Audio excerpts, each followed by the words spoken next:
the face that runs the place. Long live living. Goodbye and good night.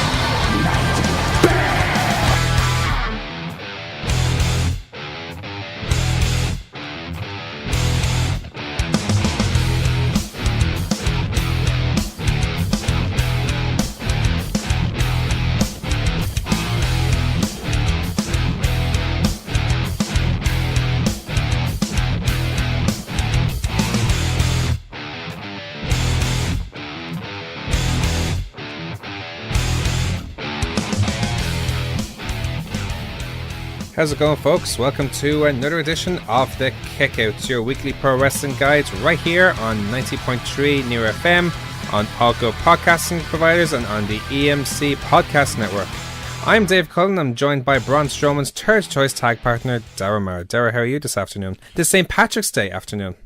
Not too bad, Dave. I have to say that intro was almost as bad as Man United's performance in the Champions League on Don't Tuesday even get me night. started with that. Unbelievably I didn't bad. even watch the match, but I don't even have to when I get my dad's reaction from it. He said it's the worst he's ever seen them. They were pretty bad. Yeah. They were really bad. They were really bad. But it was not as bad as the name as you're calling me this week. Third Too choice? easy. Too easy, Dave. It's too easy. Yeah. You used to be inventive with your names. What's going on? You're the one Are who you suggests okay? Like, do you want to have a chat? Do you want to sit down? We'll have a chat. Well, we're already sitting down. But would you like to maybe just have a chat? Have a DMC? Well, now that you mention it, it is Paddy's Day. Yeah. You know. Yeah. It is the time to get drunk and have DMCs. Yeah, but While wearing green. Well, By the way, your green looks fantastic today. with this green on my wrist. Yes. Yes. You're wearing like a glow-in-the-dark green with your Seahawks jersey. Shoulders are green. Shoulders are green. Now, yes. Should be all green for the rugby match. I know. But I won't be as green as England will be with envy when they see us lift the trophy in the middle of Twickenham. Oh, it's gonna be sweet. Regardless what happens, that's it's gonna be sweet. No matter what happens, obviously we're going for the Grand Slam. Yeah, of course. But regardless what happens, that's going to be the end results. Exactly. And unfortunately, I'm in work for the game. But I've already told my boss in work is going to be there as well. Normally, I just watch the game. Weekends he's not there. I'm going to tell him. It's like, look, we have a computer there. I'm turning on TV3. Yeah. We are watching the game. He hates rugby. Why? And he's English as well. Zachary doesn't like rugby. No, he doesn't. Doesn't like football. Loves America. He loves the American sports, like American football, baseball, basketball. Likes them. You think as an Englishman he'd be able to appreciate rugby? He says he hates it. Yeah. Has he tried it before or something? Or what? Has he tried it before? No. You used to play American football, you told me, actually. Oh, well, to be fair, that's very popular here. I know a few friends who play that's like in a league, like a very competitive league as well. Yeah, no, there's tons of teams around the country. I think there's Dublin two Rebels, or three teams in Dublin, North Dublin Pirates as well as one team. They're the closest one to ourselves. Yeah, I think Dublin Rebels are the one that I'm aware of. Shout out to those guys, by the way. Keith, Steve, if you're listening to the show, and Andy as well. So and Baz as well. So yeah, so there's definitely a lot out there. So. Anyway, we're coming to you live from Near FM Studios in the beautiful North Dublin village of Coolock. I will be here for the next 2 hours, bringing you all the latest from the world of professional wrestling. We'll be giving you all the past week's action from WWE, including Fastlane, and previewing events coming up from the likes of OTT, Low Blows, Five Factory Pro Wrestling, and Uprising Wrestling over in Belfast. All that to come, but first we're going to start, as always, with the news. I hate to be the bearer of bad news. Also, good news, everyone. We're going to start the news this week concerning a story about Jeff Hardy, who was arrested for driving while impaired this past Saturday night. Hardy was arrested in Concord, North Carolina at around 10:30 p.m. for allegedly striking a guardrail on a 1916 Cadillac CTSV sedan.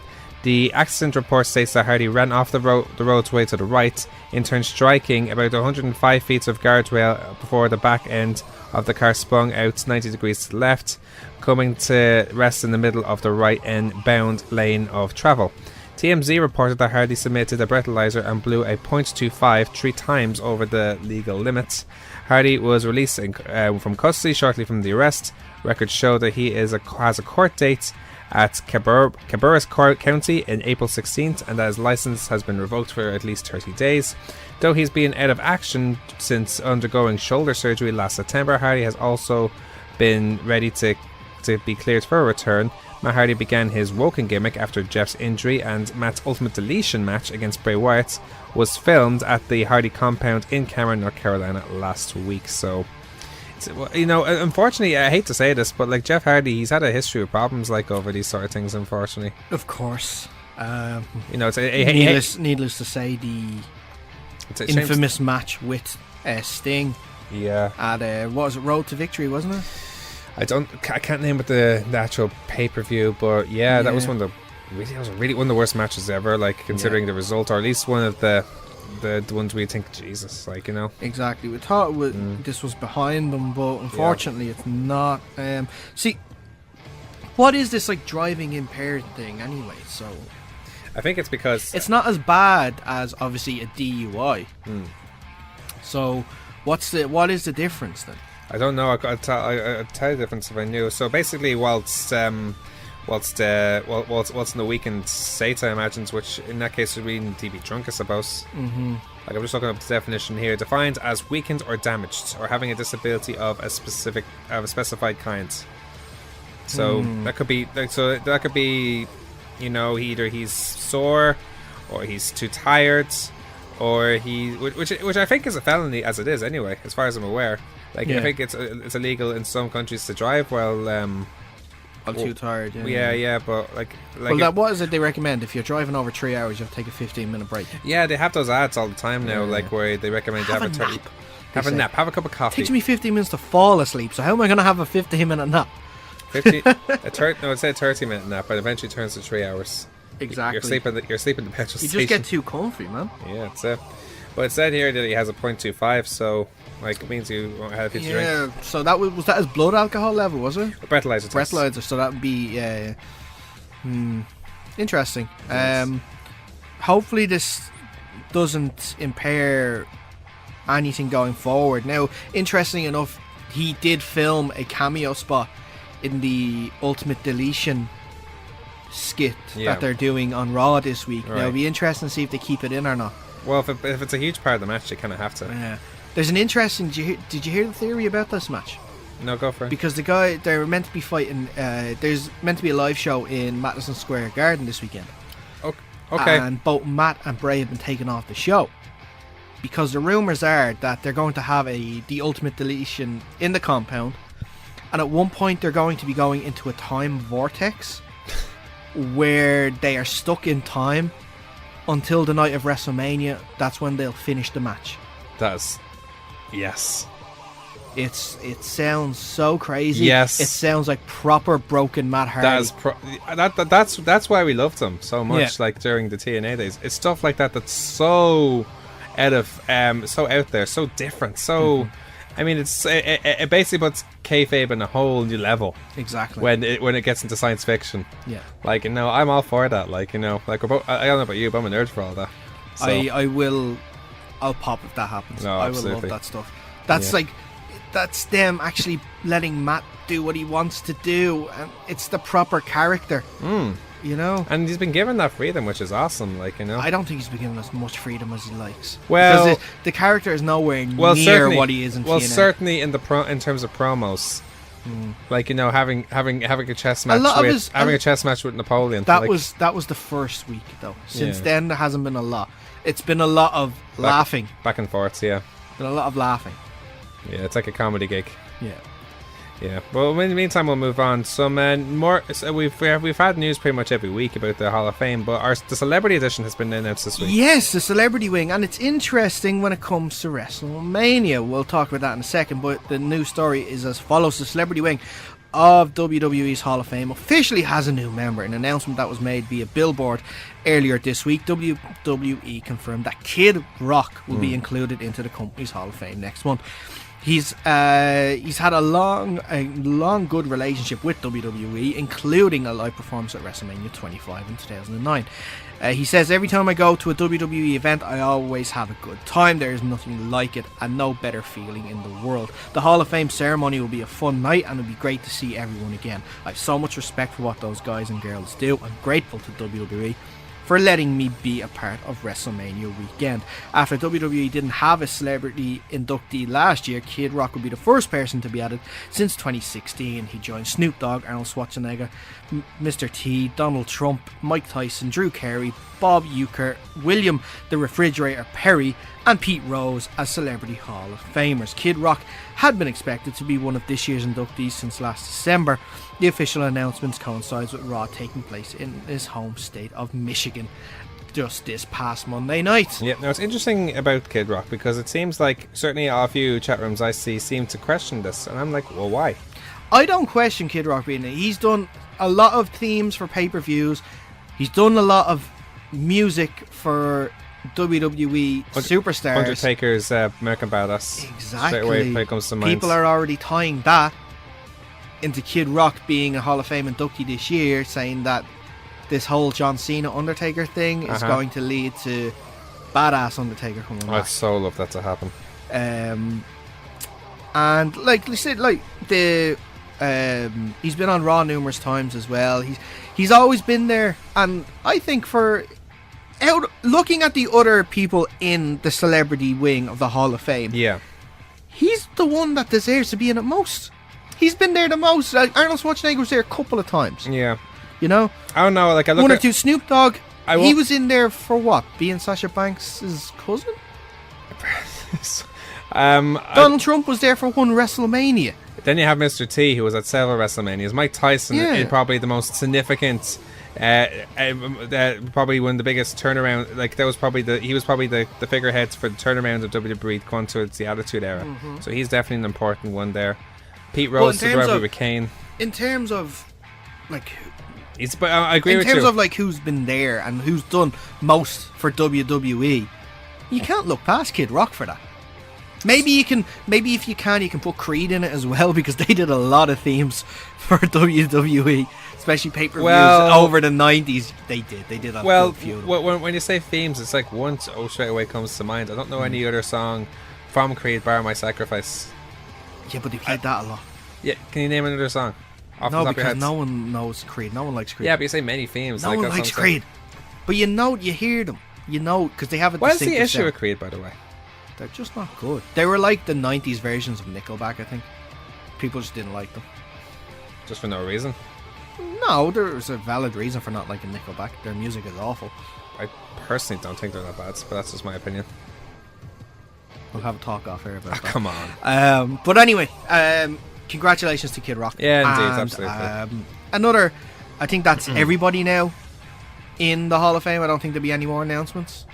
I doubt it. Normally they go with the 6 or 7 and that's it. Well, not that we're aware of anyway. I mean, it could easily be someone down the line who we'll have to wait and see. It would have to be someone huge, but the lineup's already pretty big. Yeah, I mean, I think they're... How can you get any bigger than the likes of Goldberg, Jeff Jarrett, Dudley Boys, Ivory? Was there anyone else rumoured? Don't know. Like, off the top of your head, it could be anybody. Like that's the rumours was everybody. So yeah, there is a few more rumours. But anyway, we'll get on to the Wrestling Observer, who have just announced their 2017 awards. Indeed, all the winners were voted through a fan votes for everyone who subscribes to the Wrestling Observer's newsletter. So here we'll go through the winners like here and there. So this is the Wrestling Observer Awards from 2017. Yeah. Wrestler of the Year, Kazuchika Okada. Can you look past anyone else? No, there's no question about it. I've always said this. If there's a wrestler out there who's had better matches than he had last year, please say who he is. Yeah. MMA MVP George St. Pierre. I'm not sure I agree with that one. He's only had one match, and I was against exactly. George St. Pierre. I don't agree with that at all. He had one match, and then he gave up the belt and retired again. Yeah. Sorry, no. Yeah. It's like giving it to Conor McGregor for losing a $50 million fight. Now, who would you put up there? I think you're. I'm not much thinking of MMA lately. I've fallen off following MMA a lot recently. Me too. Who would you give it to? I don't know. See, it's tough. In the last year, Michael Bisping had a lot of fights. I'd give it but he to lost. Stipe Miocic. It's a good call. Although I'm not sure what he did. Yeah, perfect. That's because he's.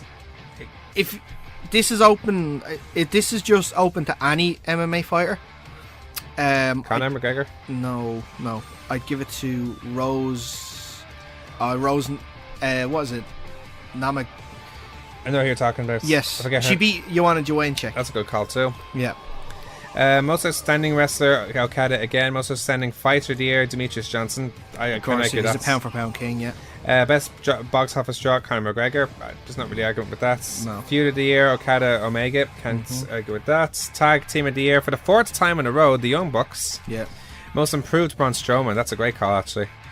Yeah. Who else would you put in most improved from 2017? Looking back.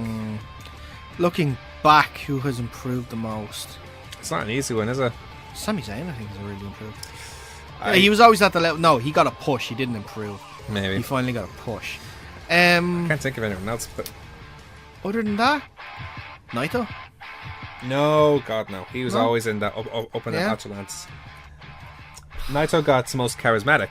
Conor McGregor got best interviews. Most improved. Here you go for it. They changed their gimmick at the start of the year. The Usos. Of course. Usos. Absolutely. Yeah. Absolutely. I think they're looking at it in terms of more of ring skill. I think they're looking at singles compared. Yeah. Best of interviews for the 3rd year in a row, Conor McGregor. Best technical wrestler for the 4th year in a row, Zack Sabre Jr. Best brawler for the 4th year in a row, Tomohiro Ishii. Best flying wrestler for the 2nd year in a row, Will Ospreay. Most overrated, Jinder Mahal. Most underrated, Rusev. That's actually a good call. Very good call. Yeah. Promotion of the year for the 6th year in a row, New Japan. Yep. Best weekly show, New Japan on AXS TV, which is an American station. Access TV, excuse me. Yeah. Match of the year, Wrestle Kingdom 11 on Okada Omega. I mean, 6-star match now yourself. MMA match of the year. Now, have you seen this match? No. Cub Swanson against Do Hoo Cho at Nope. UFC 206. Nope. Any listeners, if you think this is a good match, let us know or where we can find it, because we'd love to see I'm it. sure you can look online. Rookie of the year. I like this rookie for the year. Katsuya Katamura. Yeah, he's really improved, hasn't he? He has indeed. Well, not improved, but he's definitely come out of his shell, and he's been a fantastic addition. I've only seen like 2 of his matches, but he has that presence. Absolutely. Best non-wrestler, Daniel Bryan. Best television announcer, 3rd year in a row, Maranello. Of course. Worst television presenter, Booker T. At least someone else sees it that way as well. I feel sorry for Booker T, I have to say. At least someone else sees it that way with me as well. Best major wrestling show, Wrestle Kingdom 11. 3rd Wrestle Kingdom in a row to win. Yeah. Worst... I don't know. I thought WrestleMania last year was pretty good. Last year? Yeah. Better than Wrestle Kingdom. I think they put on a really good show, and the card was really good. They did the right things with all their matches. I'd still go with Wrestle Kingdom. I agree more. I agree with Wrestle Kingdom. Well, I think if they do it right this year and they bring the pyro back and they do, I think WrestleMania could win it this year because the card is so good. We'll see what happens. We said that last year as well. And it was good. Yeah, absolutely. I think you know what ruined it? What? And I think it left a sour taste in everyone's mouth. What's that? It was the Randy Orton Bray Wyatt match. Yes. With the stupid holograms and everything like that in the middle of the ring. Which was voted worst match of last year. Ah, see. Yeah, so if it comes around. Segue. Worst wrestling show, WWE Battlegrounds, the one with the Punjabi prison. Oh, that was an awful card, right? Best wrestling maneuver, Kenny Omega's One Winged Angel, 2nd year in a row. Most disgusting promotional tactic, WWE promoting Jimmy Snuka as a hero in death. That was pretty. Yeah, more good. Okay. Worst TV show, Raw, for the 4th year in a row. Worst views, Bray Wyatt versus Randy Orton. I think we can vote. You're definitely for that. I know you are. Worst wrestling promotion, TNA / Global Force Wrestling / Impact Wrestling for the 11th year in a row. The fact that they're still going for 11 years being the worst is something. Best Booker, Gato from New Japan. Best Promoter, Gayaki Kidana from New Japan. Best Gimmick, Los Nobles de Japan. Worst Gimmick, Bray Wyatt and Sister Abigail. Yeah. Best Pro Wrestling Book, Crazy Like a Fox, the Brian Pillman story. And Best Pro Wrestling DVD / streaming, ESPN 30 for 30, Ric Flair. A lot we can't argue with, but they really don't like Bray Wyatt, do they? They really don't like Bray. Jade, if you're listening to this, I'm so sorry. Now, on that note, we're going to have to go to a much lower note. This is probably the most controversial story of the week. Yes, WWE as of Thursday is changing the name of the first ever Fabulous Moolah Memorial Battle Royal that is meant to be taking place at WrestleMania 34 next month. The new name will be the WrestleMania Women's Battle Royal. WWE sent out a statement on Thursday saying, after further consideration, we believe it's best to proceed with the name WrestleMania Women's Battle Royal. What remains most important is that the historic match is part of WWE's unwavering commitment to the women's division. It's noted that how the public backlash over WWE paying tribute to the WWE Hall of Famer Moolah began as soon as the match was announced on Monday's Raw. Fans were not happy over how WWE was honouring such a controversial figure. Moolah has been accused of pimping younger women's wrestlers and taking their pay decades ago, among other bad business practices. Now, latest reports, like I said, we are recording this on Thursday, so as of Thursday, we are hearing that it was in fact that show's sponsor, WrestleMania sponsors Snickers, that asked WWE to change the name of the Battle Royal, as opposed to the fans' petitions that were online. Jesus Christ! What do you say to this? I like it's really it's unbelievable. Like, I know you didn't follow it as much, Dave, yourself, and it's understandable because you have college and stuff to deal with. That's fine. Just noticing myself now, because obviously I take the reins over Twitter on the show. A lot of this news report came to light as we were literally before we recorded this show. Like, so we're just like, well, it's been going all week to try and get the show name changed, the match name changed. Yeah, I was aware of that, but I didn't think it was like the reasons for it was that bad. I heard about some things. Other things came to light, and I was shocked by them. Yeah. The fact that she's actually still considered a Hall of Famer after that's the thing. See, that's the thing. Like, but then again, we also mentioned off air, and this could be a bit controversial, what I'm about to say, but a lot of people who are in the Hall of Fame have had their past, have had their maybe bad sides of history. Like we mentioned, we mentioned Jimmy Snuka. He's still in the Hall of Fame. True. Yeah. Ultimate Warrior. I'm not going to say what their bits and pieces. Like, that's up to people to research. I'm not going to mention it, but yes, obviously these accusations by former wrestlers that have trained under Moolah are shocking, to say the least. Absolutely. Like you said about the other Hall of Famers, I don't think we need to go into it. I think it's been well reported at this stage, and if you haven't found out the reasons why behind this, we encourage you to search it and do your own research to make your own opinion. I myself believe it's the right decision to change the name. Me too. I think that it would have been the wrong move to go ahead with this, with all the fan anger as well. What irritates me the most, I know what you're going to say, and I agree. The fact that it was a sponsor to talk up before they actually did something. As of this recording, it's speculation. Yeah, but even so, if it's true, and you know, it's being reported in a lot of places at the moment, and a lot of respectable, trustworthy places where they have their sources. News spreads though, so something like that is going to be I understand, everywhere. It's in very poor form at WWE, and I think it's even in worse form of certain people like Stephanie McMahon, who has tweeted out saying that it was the fans that did it when it's clearly not the fans. Well, not clearly not the fans, but if it is true, the reports that it wasn't the fans that did it, they were more worried about losing money than they were about keeping their own fans happy. And that's like, should we be surprised though? Because what did they in this say? case, yes. What's the thing? In this case, yes. No, I don't think so. I mean, about that whole fact. But at the end of the day, money talks. It's one thing that to have booking decisions that won't please everybody, but this is a business decision. This isn't a booking decision. This is a moral decision. Yes, and it's a completely different story. Like booking is one thing. Morality in this case is is so. I don't even know. I'm gobsmacked by it. I really don't know. But see, this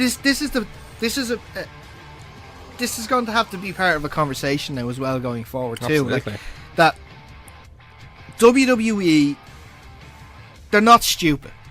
They would have been aware of the accusations being made against the Fabulous Moolah before they decided to name the Battle Royal after it. But they still went ahead with this. So I have serious questions about the morality of the people in charge of naming this show. A la Vince, Stephanie, Paul, Shane. I'm guessing they're probably the big ones. Kevin Dunn maybe might have a say in it. I don't know. I don't know who exactly came up with it. We don't know. Like, again. But it would have to been cleared by all those names I just mentioned as well. And they would have known this. And they still went ahead with it. And it's very poor form on WWE's part for doing this. For getting themselves into this situation. Thinking that it would only be a week. And then they probably thought it will be a week of controversy and will die down. They were probably fully expecting to keep that name all the way up to WrestleMania. Not give two flying Fs about what the fans think. Yeah. But then when a sponsor says something, when their money is in trouble, that's when they're like, no, we got to do this for the fans. We have to do this for the fans. They are out crying. We're going to do it for you guys because we listen. Well, you know what? You don't listen. If that's the case, you might as well say, oh, well, Snickers says we can have Brock versus Roman. If that's the case. That's basically what they're saying. Yeah. Like, the fans don't want it, but if Snickers doesn't want it, we won't show that goddamn match. Yeah. That's basically what it sounds like. And it pees me off. Exactly. I'm not one to rant about these things. You know me at this stage. I actually haven't had a rant in a long time. No, you have, and I can tell your tone. Like, but I'm not. It's forgive us for being biased over this, but like, you know, considering the situation, can you blame us? Bias because yeah, but it's very rare we're in the same page about this, and we're usually very careful about how we say this stuff, but we can't help but be angry about it. At certain times, you know, it's not about how angry it's about doing the right thing. Yeah, and we're worked up with this. We are. So WWE have done the right thing, but it's taken money to do them, which is, in my eyes, kind of disgusting. So in that case, let's swiftly move on, because I don't want to talk about this any further. Let's move on to the New Japan semi-finals now, which the tour which started last Friday, with Juice Robinson and Hiroshi Tanahashi earning their spots just recently, along with Sonata and Zack Sabre Jr. On Zukorika on Wednesday, Juice, who beat Hiroku Takahashi in the first round, pinned Michael Elgin in a solid but not spectacular outing, according to reviews, while Tanahashi, who beat Tai Chi in the first round, did his best to have a good match with Bad Luck Fale. Working with Fale, so that's how that match went. Also on Thursday's show, then on Corgan Hall, Sanada beats Chucky T in the first round, who defeated Chucky T in the first round, defeated Toru Yano to earn his semi-final spot. Zack Sabre Jr. defeated tournament favourite Kota Ibushi in his quarterfinal, a bit of an upset. Sabre also beat Tetsuya Naito in the first rounds. So this leaves Zack Sabre Jr. to face Sonata and Hiroshi Tanahashi to face Juice Robinson in the semis on the 16th and 18th. Interesting semi-finals. Like, Zack Sabre Jr. is in a bit of form. He beat the two favourites in my eyes straight away. Like, exactly. He's doing fantastically well. A big match against Sonata as well. Sonata is a main event guy at the moment. At this rate, just in the run he's been in, and considering who he's beaten, there's every chance Sabre could win the whole tournament. Like, but then you have beat Tanahashi. Sonata, and then you can see that sets up perfectly, because it was Tanahashi that Zack Sabre Jr. went after around Wrestle Kingdom as well when he was the champion. Now he's not champion anymore, but you know that could lead to.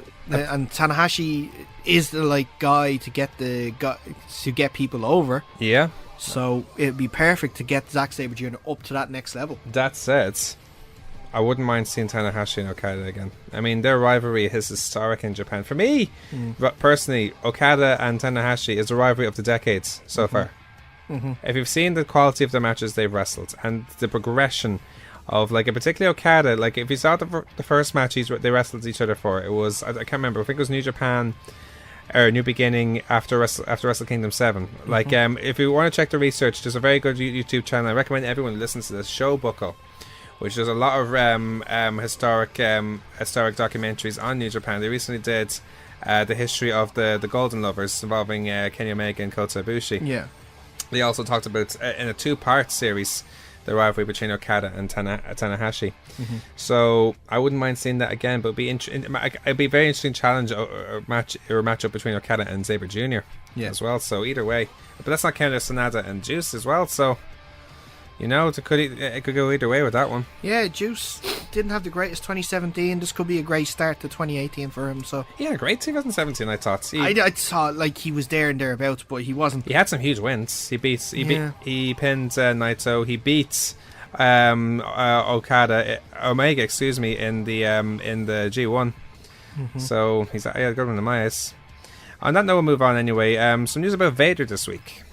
Yes, Vader, former WWE and WCW superstar Vader, noted on his official Twitter account that he'll be undergoing heart surgery on Tuesday.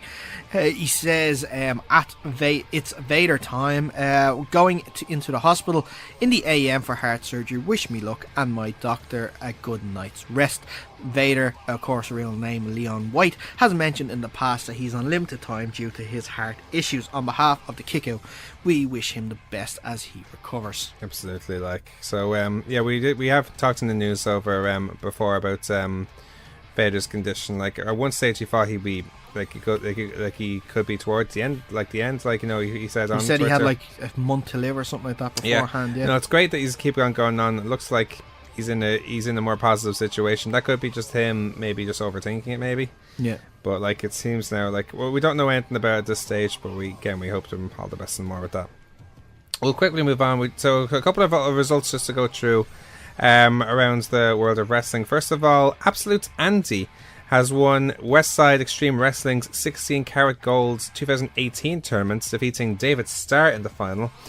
Andy beat Marius Al-Andy, Matt Riddle and Timothy Thatcher in routes to the final of the tournament, which took place on March 9th to 11th in Oberhausen, Germany. Also on the 3-day event, Elja Dragunov returned on day 2 to win the WXW World Unified title against Walter and champion John Klinger in a triple threat match, and retained the title against Matt Riddle on day 3.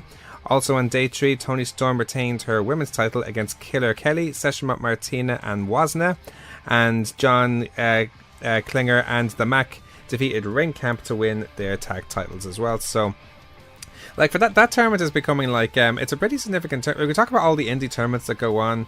That's right up there with them, if you ask me. It's getting more and more significance. Yeah, or it already is significant, but it's getting more. Yeah, exactly. It's one of the biggest. I've never seen so many people tweet about it so much before. I didn't know it was as big as it was. Absolutely. There was a big group of Irish contingent there. And that's right, Gary. Gary and Ian were down there, I think so. Yeah, there was a good few of them. It's definitely something that we'll have to check out maybe one year. Oh, absolutely. Yeah. Especially the Kick-Out tour goes to Germany. Indeed. Especially because there's a lot of Irish wrestlers who would wrestle in Germany. Not just WXW, because you have Valkyrie and Katie Harvey in particular who are doing well in GFW. Yeah. Over there. And of course, Martina doing very well in WXW. So definitely something to check out. We'll finish the news with results from Ring of Honor. Yes, Ring of Honor held their 16th anniversary show in Las Vegas last Friday, and the results are as follows. Hikaru Takahashi defeated Flip Gordon in a number 1 contenders match for the Ring of Honor World title. Marty Scurll defeated Punishment Martinez. For the Ring of Honor World Television title, Kenny King defeated Silas Young. But the story is about post-match. Indeed. Because after the match, none other than former World Ring of Honor champion Austin Aries made his way out to the surprise of the fans and congratulated Kenny King on a hard-fought victory, stating that he has been travelling the world and collecting belts, but that there is one that he has not collected in Ring of Honor, and that is the World Television title. Aries says that the two of them have history, so he is going to make it very clear King has something on his shoulder that he wants, and he is never done collecting belts. In a Las Vegas street fight for the Ring of Honor World 6-man tag titles, SoCal Uncensored, the team of Christopher Daniels, Frankie Kazarian and Scorpio Sky, defeated the Bullet Club team of Hangman Page, Matt Jackson and Nick Jackson to become the new champions. Cody with Brandy Rhodes and of course Barry the Bear. Oh yeah, I love Barry the Bear. Barry the Bear defeated Matt Taven, I should say. Yep. Sorry, Taven. Post-match, Barry the Bear came to the ring and attacked Cody, revealing to be Kenny Omega. Brandy Rhodes began berating Kenny and slapped him before asking if he was going to hit a woman. Brandy then kissed Omega and told him that he should go to tell Ibushi that he was a fraud. Now, before I let you continue about that, did you see what happens then the very next day? I think they had in their show. They being the Elite show. I'm not sure it was the Being the Elite show, but on the Ring of Honor TV show, there's back and forth between Cody and ended up having Cody ended up pushing Kenny into ended up pushing Matt Jackson into Kenny, and they started a row for that. Oh yeah. Yeah. So. Oh, interesting. And Kenny being Kenny went on about the kiss, saying, you know, it wouldn't have been that long if she did enjoy it. So it's that way. So, I did see the Being the Elite show, and they're kind of doing the angle of that Flip Gordon is in love with Brandy. Yeah.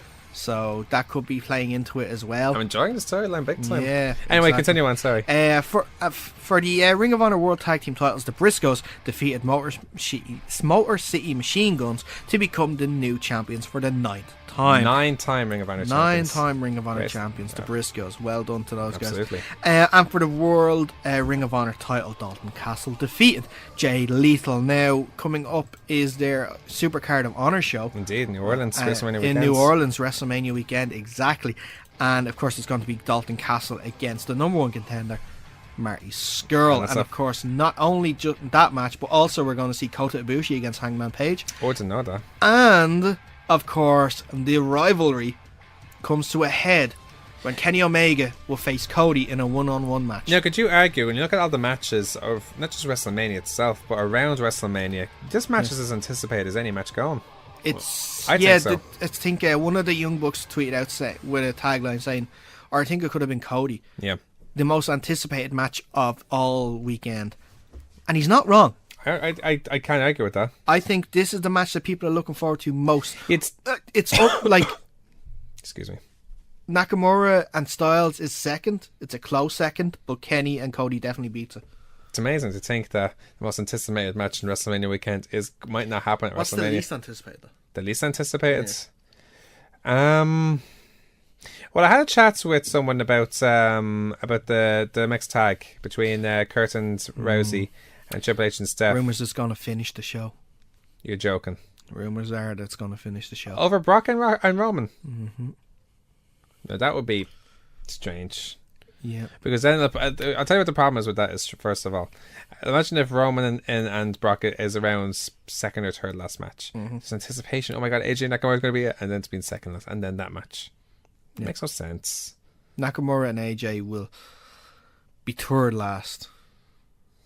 Then it's the mixed tag, then the Universal. I'd have it that way if you want to put the mixed tag on late. But you can't finish with the mixed tag. No. You have to finish with a championship match. No. You can't give Ronda Rousey the main event. You just can't. I know you want to get as much attraction to it as possible. And in a way, it's a nice step. You could argue for the women's revolution, but not this way. But if you want to do that way, that's not. That is no. If you want to do if that's what you're doing, that is how Stephanie would word it as well. But if you want to do that, then the first woman to main event WrestleMania, Stephanie McMahon and Ronda Rousey. No, Stephanie McMahon. When you have not a Sasha Banks, not a Charlotte, not a Becky, not a Bayley, not an Asuka. And here's probably Stephanie McMahon. And here, right beside it, probably as anticipated as any match, Asuka and Charlotte. Exactly. I'm looking forward to that match probably more than Brock and Roman. Yeah.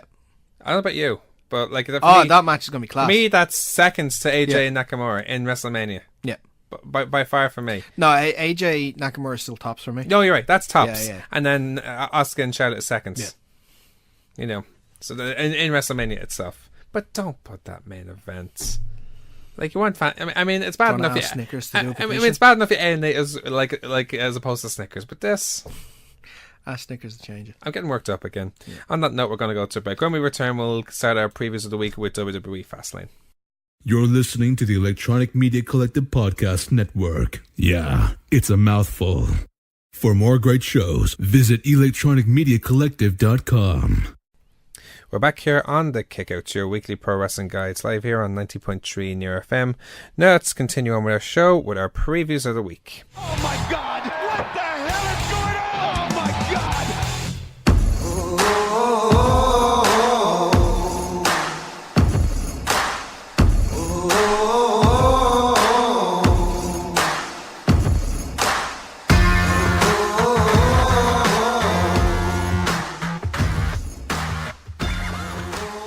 WWE Fastlane now, the very last brand exclusive pay-per-view now that WWE are doing now. Yep. Smackdown's last pay-per-view, and the last stop on the roads to WrestleMania now. So, you know, so as far as cards go, I can't complain. Like, it leads out on nicely, gone to WrestleMania. It sets matches nicely. It was a good pay-per-view before WrestleMania. You know, you don't want to give too much away, so I think it worked. All in all, it worked. There was a few questionable decisions, but you get that from every pay-per-view. So, well, we'll move on with that's the first match anyway. I didn't see the pre-show match. Should we talk about that? no, I didn't see that. Well, Ty Dillinger. See, because this is the time of year. I forgot this is the time of year in WWE where they actually start an hour earlier. So I totally forgot about it. I tuned in at 12 o'clock for the pre-show. That was when the main card was starting. All we know is that Ty Dillinger and Breeze Dango beat Mojo Rawley, Gable and Benjamin. Yeah, I think it was I don't know who got the pin actually. I think it was Ty. Ty got the pin. I know that's all we know. Yeah, we'll move straight on to the main card. Shinsuke Nakamura. It happened. We move on. Okay. Shinsuke Nakamura versus Rusev. Good match. Very entertaining match. Really good match. It's obviously a little upsetting that, like, the most over guy in WWE right now is having to play jobber to the two guys in the main event. It wasn't just obviously Fastlane. It was Smackdown. That's not a bad place to be, though, is it? It's like he's getting almost reward. 3-4 weeks before WrestleMania, and there's still no plan for him. Kind of poor. You know. Well, you know, I thought maybe they could at least add him into the US title picture. Possibly. If not, could have added him into the tag team picture, but it looks like they're solely leaving the tag team as a triple threat. Andre the Giants. Yeah, but why would you put him in that just not to win? Yeah, but he could. If he goes in there, he could win. But they don't traditionally let people win who are Put some more who over. are that over. But he's already over. I know, but it adds to it. So, like an accolade like that could add to it. No? Obviously, he put out the tweet that he's looking for a celebrity to wrestle at WrestleMania because Shaq, if you're listening, Big Show is available. Because there's no one there. Did you hear about The Rock's response? What do you say? Oh, it was brilliant. The Rock responded with Kevin Hart. He'll put you over, but you gotta kayfabe his STD. Oh dear God! So good. So if you want to fight a celebrity, what's going to happen? Him and Kid Rock at WrestleMania?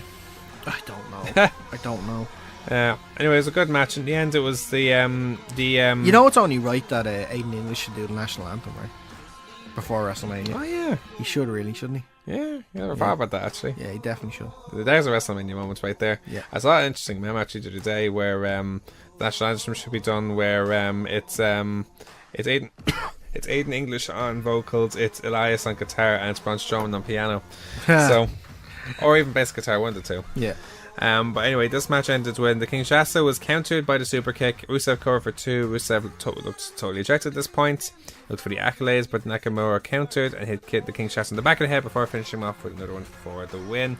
To be honest with you, like, I'm okay with this victory in the sense that, you know, if he's only going under to Nakamura and guys are in main events, it's not the worst position to be. Like, you know, I don't know what plans. But see, like, this is a whole fashion police situation again.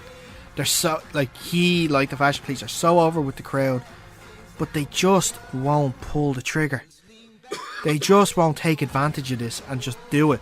Yeah, have to see what happens, I guess. Bobby Roode defended his US title against Randy Orton. Another very good match. This actually was one of the better matches of the night, I thought. How about yourself? I was really intrigued by this match for sure. I really liked the start, the fact that it was so slow paced and that they were both kind of feeling out each other. But I think this is the type of slow paced match that Randy and Bobby are always gonna have, because they're kind of both guys who were up there. But they make it look so good. They did. Exactly. They did.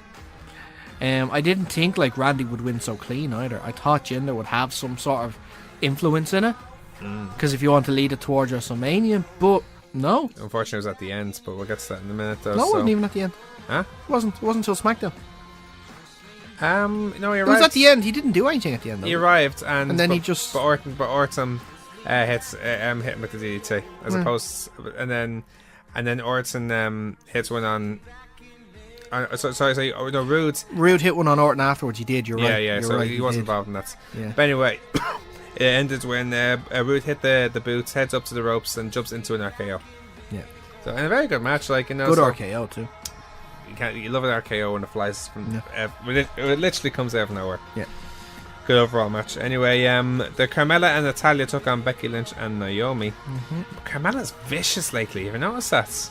Yeah, she's got a new aggressive Her streak. tactics, pulling all the hair, all this head scissors, all this clubbing strikes. She's got to pull your weave. Literally. She's literally coming from the Jersey Shore now. Yeah. No offense to that, but I'm just saying, like, the offense is similar. Offense caused. Jersey Shore is horrible. The show, not the place. You know, it has entertaining bits. The characters are funny. It's a trash watch. It's a guilty pleasure for you, obviously. Watching now and then you'd think, this is funny. You know, fighting over nothing. Fighting over hair extensions. Or whatever. But in the end it was Carmella who had a head scissors, very impressive head scissors, straight to Trish Stratus. Carmella tries to get her Money in the Bank case, failed, but hit a super kick to pin Becky in the match. Wasn't a bad match though, so yeah, a bit messy at places, but okay overall. Now, a very intriguing match going to WrestleMania. The Usos and the New Day. A very anticipated match for the SmackDown Tag Team titles. Great promos going in. So many great spots in this match. This was instantly turning into one of their best matches the way it was going. Exactly. Like beauty always, they put on fantastic matches. Which is the beauty of what it ended up being. Like, you know, it was going so well and then it was interrupted like that. And that makes it all that more intriguing. Yeah. We had, like hindsight is 2020, and in hindsight, it was the best thing they could have done. What I loved about this match so much, though, but what they made it so different about is how they switched movesets.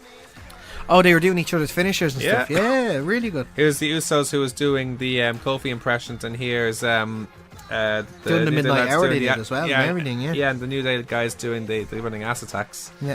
So and all the Cyrus Usos are doing the Trouble in Paradise and the Midnight Hour, and almost won the match from that. But anyway, the New Day, so the Usos hit them, but went over the top rope. All three members of the New Day, and that's when the Bludgeon Brothers came out and completely destroyed everybody. Yeah, literally destroyed everybody. I mean, the attacks were brutal. That power bomb should have stayed. Yeah, it was like I thought it was being oversold a little bit, but over the week there was a power bomb that was sold a little more than that one. And we'll get onto it later on. Yo, God, yeah. I think overall that was worse. But when you still see the bump that he took on it, and the way it looked like he whipped his head back, you'd be convinced that he actually that he actually hurt himself big time. He whipped his head back and forth. Yeah. What was it? Spinal contusion, they said, wasn't it? Yes. Yeah. But yeah, other bits and pieces. That cross body that Rowan hit on the powerbomb they did in the Usos, like and that's what they're capable of, and that makes it more so intriguing down to WrestleMania. So how's it going to happen? Like, and we'll talk about it in more detail as we get onto SmackDown later on. In the meantime, Charlotte versus Ruby Riott for the SmackDown Women's title. There was that tease we were talking about the predictions about Ruby Riott possibly winning this match. No, and it was no, it was teased. I teased Carmella winning it, as in cashing in. Okay. But the way it was portrayed, I mean, now it looks likely it's going to happen at WrestleMania, which kind of makes sense as well in hindsight, that you would cash in on the night, like the first ever women's Money in the Bank. You should really cash it in at WrestleMania. So I don't know, considering this type of match that's going to happen for it, I'm not sure. Yeah, like, I understand if it's a case of making both people look strong, that's fair enough. But this is WrestleMania. Why would you want to do that at WrestleMania? Why do you want to what? Spoil a great match at WrestleMania over this? Over the Money in the Bank? Yeah. But it's going to be after the match, so what would it matter? I wouldn't for this match. It's going to be after the match. A Brock and Roman I can understand, but a Charlotte versus Asuka I don't. It's going to be after the match, so it's fine. Oh, okay, that's better then. Anyway, in the end though, it was Charlotte was ahead of Bailey to back, big boots. Riott rolled up for two. Charlotte countered a reverse Rana, slamming right to the buckles. That was actually some hits to the buckles, by the way. Charlotte hit the spear and figure eights for Charlotte to tap. After the match, it was Asuka who arrived and faced off against Charlotte. Pointed the sign to make the challenge official. Huge surprise. I didn't think that was going to happen. Yeah. I thought she had made the decision to fight. You were so convinced, by the way. Because she did the night after Royal Rumble. That's the thing. I told you this. It wasn't actually a challenge. You didn't actually say to her face, "No, I'm going for your title." So I wasn't completely convinced of it. And to be honest, I'm happy because this is the match I want to see. It's the best match by far and away. I would have, like, me being selfish, I would have liked to have seen, a heel Charlotte against a face Becky at WrestleMania. It's not too late. No, it is too late, because how is that going to happen with Asuka in the match? Down the line. Who knows? Becky wins the first ever women's battle royal, women's memorial battle, or WrestleMania women's battle royal, whatever they're calling it now. We'll see what happens. I mean, there'll be NXT days involved in that as well. Yeah, I'm sure there will be. Yeah, who knows? In the main events, then, the Fatal 6-Way or Six-Pack Challenge, whatever you want to call it. AJ Styles defending his WWE Championship against John Cena, Sami Zayn, Dolph Ziggler, Kevin Owens, and Baron Corbin. By the way, just before we move on to that match, just want to mention how good Ruby Riott is. She's fantastic. She has really, like, the Riott Squad needed someone to step up. Yeah. Because obviously Absolution had the star factor of Paige. Yeah. But Ruby Riott on the mic, in the ring, unbelievable. And I would not hate to see her in a title picture again. I would love to see it. We talked about even her as a champion. I think would work quite well. We talked about Wrestling Observer's awards, and Most Improved was Braun Strowman's.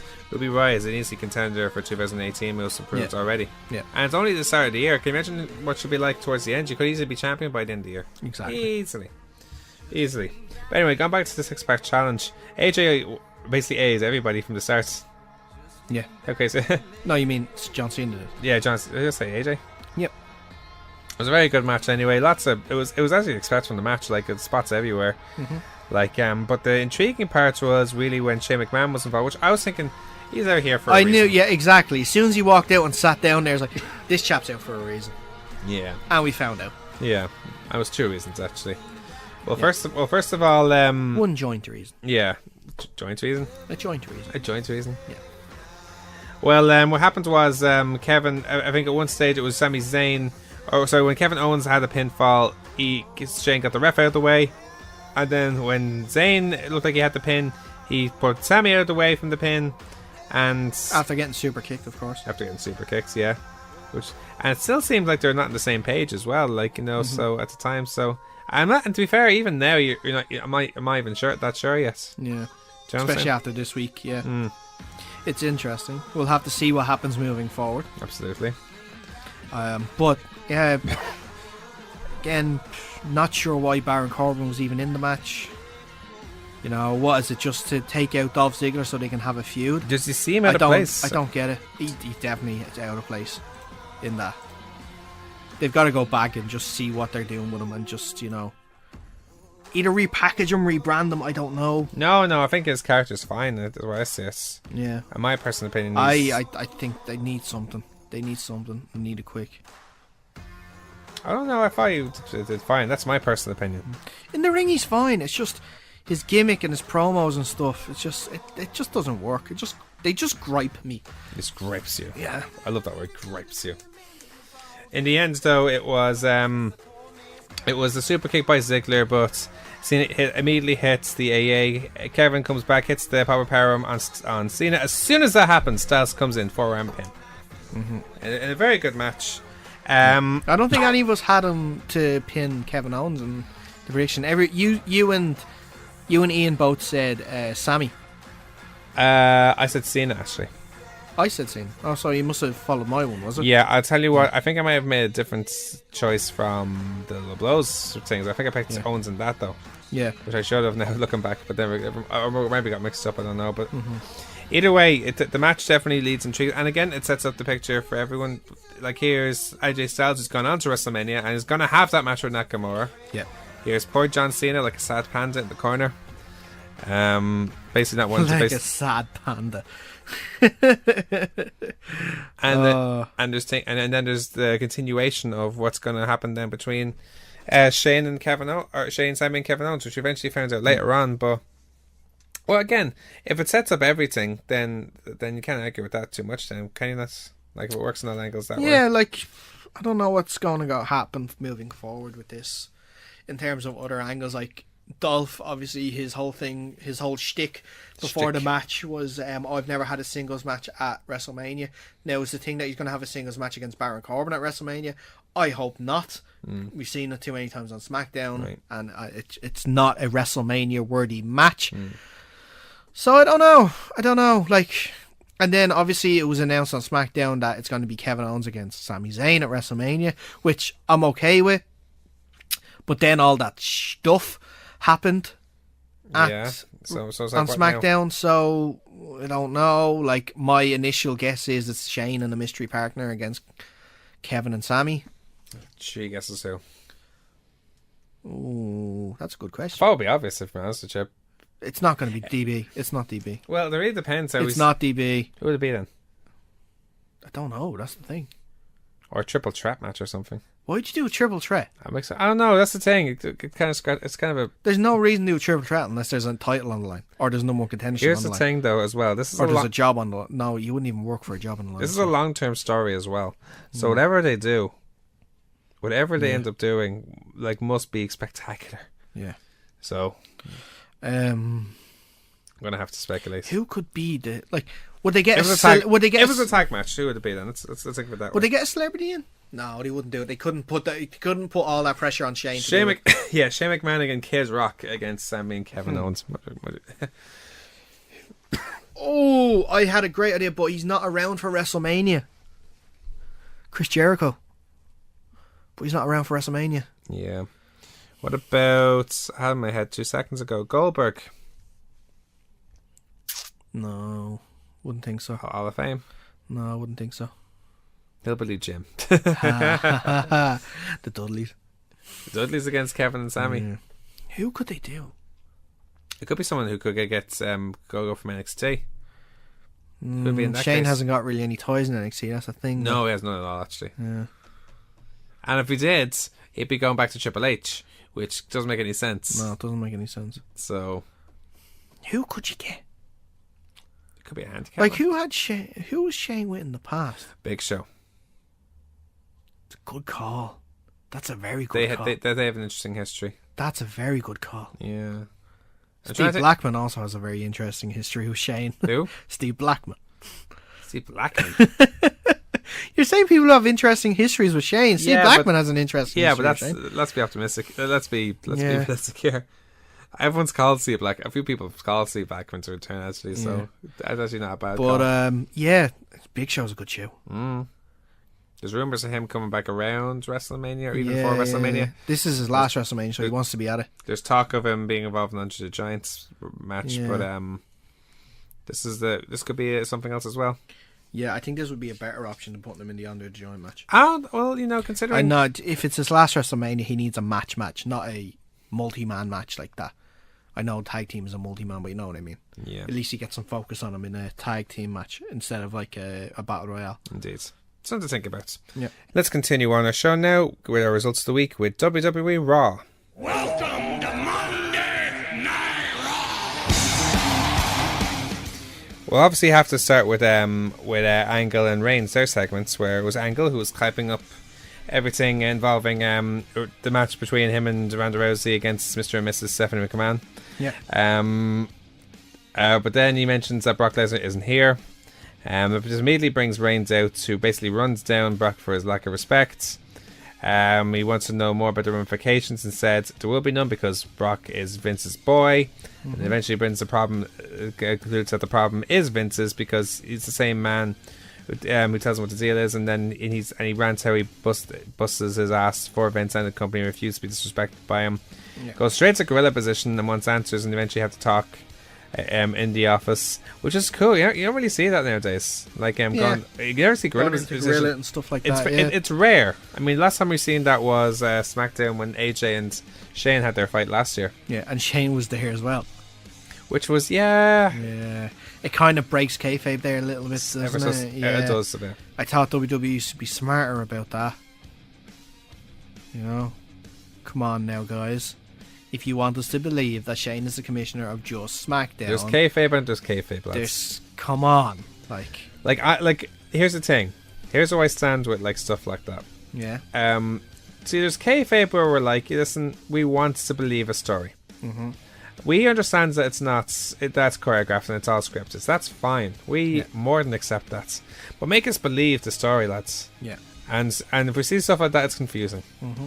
That's exactly. It just does not make sense. Yeah. So there's kayfabe and there's kayfabe. Yeah, That's my stance on that.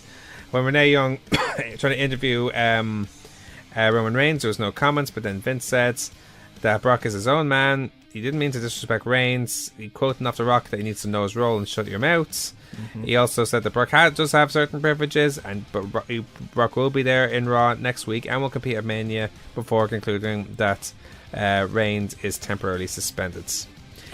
Any way possible to get Roman over. Yeah, here's the problem with that. You know, they're trying this shit aspect with Roman. Mm-hmm. But if he's getting cheered for being suspended, it's clearly not working. Yeah. Which is a bit of a shame. I'm not sure, because I feel that they're actually trying their best. I don't know. But what's the problem then? Like, if they're trying to boost him and planning to babyface, see, they're trying to give him the Austin angle at the moment. The going against your boss sort of guy. It's his version of it, and and I personally feel it works. Like, it's a different way of doing it. I don't know myself if it's working for me, because I know this is all just to get him over and stuff like this. This is because they desperately want people to actually be happy that Reigns is going to be the champion after WrestleMania. The only problem is that people have known this for nearly a year. That's why they can't get on board with this. You know? Yeah. If it wasn't leaked for about a year that he was going to be the main event guy at WrestleMania again this year. I think this was his fourth WrestleMania in a row where he's going to be in the main event. Yeah. Like, lads, give him a break. Stop. Like, we knew this. It's the whole thing again. Pushing him down your throat. Like Roman. You've got to like Roman. Like him. Roman. You gotta Dave, like him. Roman. You gotta like him. Dave, like Roman. I like Roman. No. Like Roman. I like Roman. But you like Roman. I do like Roman. Yeah. Buy his merch. Buy all of his merch. Buy all the merch in the world. Buy his merch. Buy his merch. Like Roman. But you know, it's just the way it is at the moment. I don't mind seeing Roman Reigns matches because I like Roman Reigns in a match. He's a good wrestler. Yes. I don't like a Roman Reigns Brock Lesnar match because we know it's going to happen. It's going to be the same as our WrestleMania 31 match where Brock is going to kick the shite out of him. One thing, just before we move on, this whole shooting thing about Reigns accusing Brock of being Vince's boys. Like, it's kind of ironic, isn't it? The hypocrisy, the hypocrisy of it all, unbelievable. It's a bit of a troll, considering how this whole like Roman approach from Vince. Hypocrisy. Thy name is Roman. Anyway, we'll move on. Sasha Banks took on Sonya Deville. Banks hit a meteor, rose with the distraction. Bayley took her out, but Banks scored the win with a Banks statement. Bayley was grumpy as hell in this match. Like, you know, she was not happy to be there. She's basically like the grumpy sister who doesn't want to be there at support her big sister's recital or something like that. Recital? Like, how could I describe it? Imagine if you... I don't know how to describe this. Imagine... I don't know. It's like having the teenage relative who doesn't want to go to a family event, so just sits there with his arms crossed. Yes, it's better. Or her arms crossed. Way better. Yeah. Bailed straight after, left as soon as necessary. Well, Banks got attacked and absolutions to the top. It's interesting. I like where it's going. Like, I can't complain with that so far. Yeah. I just wonder now with the whole Asuka thing, does that mean they're getting involved in the title match? No. Or is it just going to be Nia Jax? I prefer to see it Nia Jax and Alexa Bliss and then Bayley and because Bayley and Sasha Banks is a match worthy of itself. Doesn't need a title. It doesn't need a title. No. It's a very important rivalry for Women's Revolution, in my opinion. Yeah. But here's the important thing. Right. You're taking Alexa, you're taking Charlotte, you're taking excuse me. God bless You're you. taking Asuka. Okay, you're taking Nia, Alexa, Charlotte, Asuka. By your logic, Sasha and Bayley out of the first ever WrestleMania Women's Battle Royale. Right. Who's left for it? In the Battle Royale. Yeah. Who's left? Who's the star power left in it? If you know what I mean. To get people interested in it. Well, they could put someone in from... No, I'm talking about forget NXT. Okay. Forget NXT. Just talking about who's on the roster at the moment. Okay. You have Becky, obviously. Becky. Okay. Carmella. But I don't know if Becky is the star power that we think she is. There's Naomi. There's Natalia. Naomi. There's See, Carmella. now that but they aren't the star power, if you know what I mean. The main event, the ones with the bigger following that can get people interested in this, because this is the first ever Women's Battle Royale at WrestleMania. So you have to get some star power in there to get people interested and invested in the match. So does that mean that these guys are going to have to wait for their rivalry till after WrestleMania? Could be. That's the question. That's a very good point, actually. I didn't think about that. No, you're right. I like that's a very every reason. It could easily come down to those two and Bayley wins Exactly. and turns heel or something like that. Or something happens. But with haven't Bayley. they done an angle like that already in not just the Royal Rumble but the Elimination Chamber as well? That's true, but it's like revenge this time. Yeah. Are they going to be victims of this match wanting to do well? Absolutely. It looks like it. Yeah, I'm okay with that. It's not about you. I'm okay with that. I'm not happy with them being the victims of that, because a Bayley versus Sasha match is a WrestleMania worthy match by itself. So that's why I'm not happy with the fact that they could possibly have to put that on a different, lesser viewed pay-per-view solely because they want to get this Battle Royale match over. Yeah, but as you said yourself just a second ago, if they need the star power, they need the star power. That's why I don't agree with it. You know? On that note, we'll move on. Miz TV had Seth Rollins and Finn Balor as the guests, and here's Miz basically trying to instigate stuff between Rollins and Balor, noting that they're WWE workhorses that could have burned it down at WrestleMania. And Miz kept making bingo hall references at Balor, reminding him that he beat Rollins to become Universal Champion. And then, so basically instigating, but the both of them weren't keeping up. And then they basically went back and forth to each other, like saying, "Well, I still beat you," and all this stuff, like, and "Well, I'll beat you," and all this stuff. And then when they both had a standoff, they're like, "Oh wait, I see what you're doing," and took out Miz before Rollins took out Balor. Yeah. So I like it. Miz can be such a manipulator. Oh, big time. Oh, big time. Big time. That's why we love him. Yeah. The Bar took on, we're supposed to take on the Miz Taraj, but it ended up becoming a huge brawl between all the Raw tag teams, which set up the a Battle Royale later on in the cards. Did you? It was brilliant. Now, you don't know it yourself because you haven't seen the film, but when the bar came down and then it was Titus Worldwide coming down, Sheamus put out his hand to try and shake Titus's hand. Titus wasn't having any of it. Then he did the Wakanda Forever sort of gesture, which is like this. People who've seen the film would know. Yeah. Tried to be like, I've seen Black Panther. It's cool. Titus wasn't having any of it. It was brilliant. Not many people picked up on it, but so good from Sheamus. Brilliant. John Cena had his was actually way more happy than he was the night before. Yeah, he actually seemed like he was going, like he was acting like a fan for a while as well, which I thought was funny. Sharing a bit with the fans until he said, he's going to do something he's not supposed to do, but he said, "What's the worst that can happen?" He said he challenged me to take her one more time, and then what got very personal, like over Taker, like, saying stuff that he wouldn't. I don't think anyone has said about Undertaker before. It's the same as the. It's the same as it's part of the storyline where he has to say these things to get Taker to be like, right, I gotta go work, sort of thing, which can bring back the American Badass.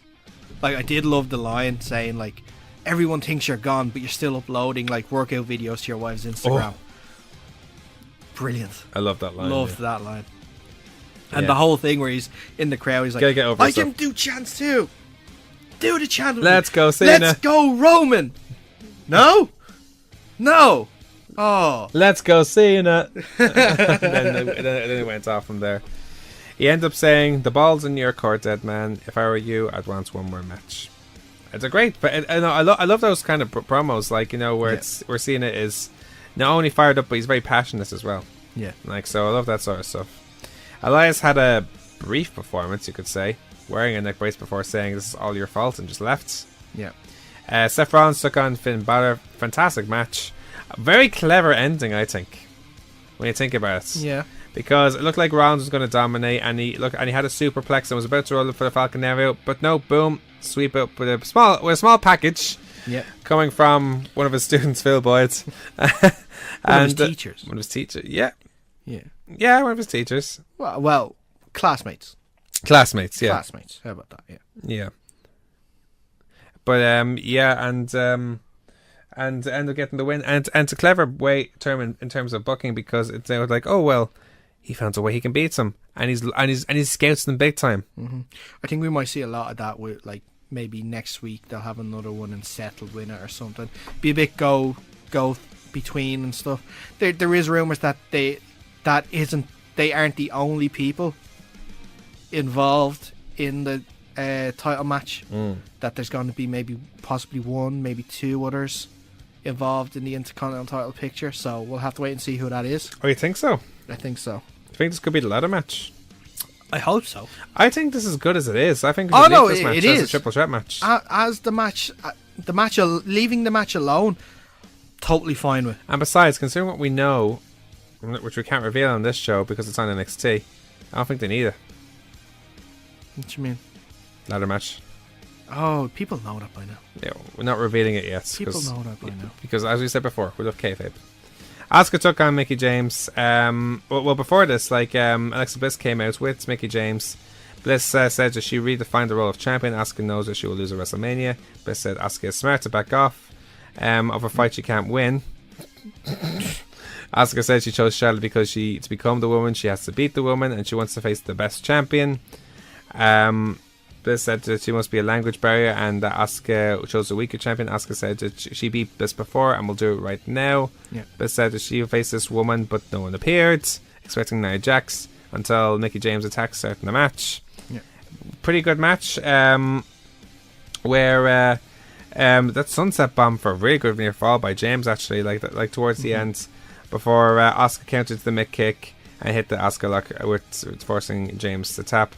Nia Jax was then backstage, and Bliss confronted her, not coming to help, but Nia said that Kurt told her to not come out.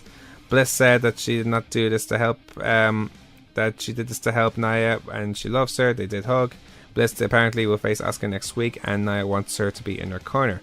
Right after this, Nia Jax basically squashed the jobber, and then as soon as it was over, in an episode of Mean Girls, Bliss was basically talking trash to Mickie James about Bliss, saying stuff like, you know, she's just as dumb as she is big. This literally set off a tangent in Nia Jax, throwing a fit backstage, and Mickie and Alexa ran at her just before, tossing bags and screaming everywhere, but by God, she was furious. I have just become so much more invested now in Nia Jax because of this. Yeah, because it's out of a bullying sort of story. Yeah, exactly. Is that a good booking decision from WWE?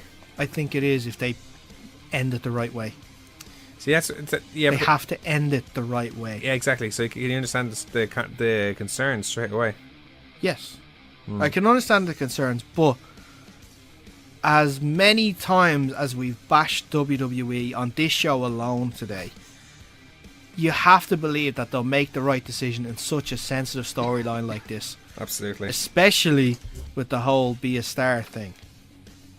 Indeed. So, hopefully, they'll do the right thing. And after seeing Nia the last couple of weeks, the last couple of months, I'd actually say that she's improved that much. Oh, she's improved big time. Her having the title does not seem as crazy as it was maybe this time last year. I actually wanted to be champion of WrestleMania. I think she would make a good champion. I definitely agree. She could be a dominant champion. But as a face champion as well. Which for some She doesn't need to be a face. She can be that Braun Strowman type. She can be the cool or the tweener. The tweener. Tweener. But Braun's way more of a face now. He's so over right now. But he still does the heel things. Like you break a double base over someone's back. That's not a face thing. That's a heel thing. He's the anti-hero. He's just over. Yeah, he's That's just it. over. He's just over. And like Nia is over now, I think. And if they play it right over the next couple of weeks and finish it well at WrestleMania, she'll be even more over. She's not Braun over yet, though. I don't no think one's she is anyway. Braun over. No one's close to Braun over. The ultimate. Maybe Rusev. We got maybe. Yeah. We got our and AJ. Yes, we got our preview of Ultimate Deletion and this one and that one. Ultimate Deletion preview. How class was this? I can't wait. I actually can't wait for this. We spoke about it in the news. We spoke about it. Everyone appeared. Yeah. We saw Senior Benjamin. Seen Senior Benjamin. We saw Vanguard number 1. Vanguard 1. Is it Vanguard 2, wasn't it? Number 1. Tough number 1 was destroyed and Vanguard 2 came. We saw King Maxwell. Did you see the dilapidated bow? Oh yes. We saw the dilapidated bow. We saw the dilapidated boats. But you know what we haven't seen? What? Jeff. Yes. We see Wallow with it. Imagine. I don't know. No. I'd pop so much if that was it. Then the tag team battle royale took place. The Good Brothers Revival, Titus Worldwide, Slater and Rhino, and Inspire were all involved. The Bar came out to watch, and Braun Strowman came out of nowhere, seamlessly entering himself into the match. Immediately going back, tossing everyone back and forth. Eventually ended, was left between Strowman and Carl Anderson, where he hits a super kick, but Braun cuts him off and hurts him, throws him over the top into a pile of bodies. Leaving Braun Strowman to be the number 1 contender for the tag titles at WrestleMania. But is he going to be by himself, though? He can't be. Surely not. Can he? Jeez, he's the size of 2 people, so... I have a theory. Okay. That'll probably be Elias. What? Yeah. How's that? Explain your theory, please. Because they've been at each other so much that they'll be like, you need someone. Elias will be there. And I think he'll go with Elias. I have the conclusion, or at least I believe, it was my prediction, that it will be Lars Sullivan. No. Why not? No. Why not? No. Why not? No. Because that doesn't work. How does that not work? Because how do you put them together? How do you put them together out of the blue? Like that? Yeah, true. I never think of it anyway. It's just the idea of the 2 monsters. I know. The idea of the 2 monsters together is interesting. I agree with you.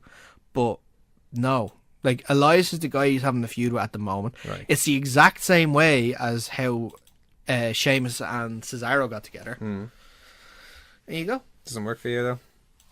I'd actually be interested to see Elias and Braun do it. You know, if they could actually be a team together as well, and they could like perform before matches and stuff, it'd be really good. If there's anybody else, if there's anybody else, Goldust. No, John Cena. No, Goldust just that'd be weird.